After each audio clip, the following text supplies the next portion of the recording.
Back to mid-morning, a new book called The Court versus the Voters, the troubling story of how the Supreme Court has undermined voting rights, looks at the erosion of voting rights and its implications for democracy. It's told through the stories of 9 Supreme Court decisions and the next looming case. Here to tell us more about it is the author and law professor Josh Douglas. Thank you so much for being here with us today. Thank you for having me here. Of course. How did you decide to write this book?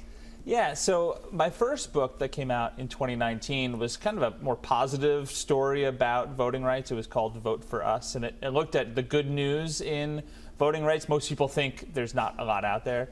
So then I went to write a second book. I kind of wanted to do something similar, right, about some positivity, but I noticed that a lot of people didn't realize how harmful the Supreme Court has been when it comes to voting rights, and a trusted advisor kind of suggested that I use the court's decisions to paint a picture of what's gone wrong and then to end with some positivity about where we can go after. Was there one specific decision that was kind of like the turning point for you to say, like, okay, I need to do something and say something? Well, there's actually not one decision, but my realization that there are some cases that a lot of people have heard of, say Citizens United. I think a lot of people have at least heard of that case about campaign finance.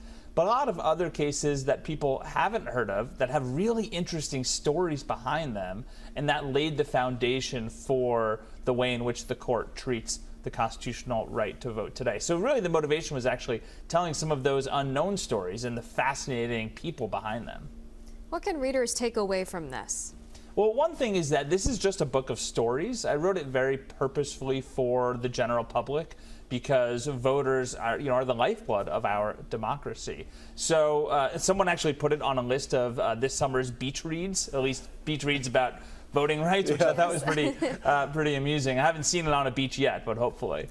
How do you go about that, writing a book that is both easy to read but also pretty informative when people take something away from it when they're finished? Yeah, so again, I focus on stories and I focus on people. As I tell some people, it's really a book of stories, and I sneak in just a tiny bit of law, the amount of law that you need to know and policy that you need to know. So I tell people about people like this guy, Alan Burdick, who lived in Hawaii and went to his polling place to vote and wanted to write in a candidate, and they said, well, you're not allowed to write in somebody, you didn't like any of the listed candidates on the ballot. Well, we tracked him down. This is a case from 1992. We tracked him down. He's still living in Hawaii, and I interviewed him, and I tell his story in the book, which I think is really fascinating. In the Citizens United chapter, I tell a story about how a corporation actually ran for office, tried to file papers to run for Congress as a corporation. Wow. So it's really the stories that I think drive the narrative here that I worked really hard at including in the book. All right, more information on the book, you can go to joshuadouglas.com. We got the information up there on your screen right now.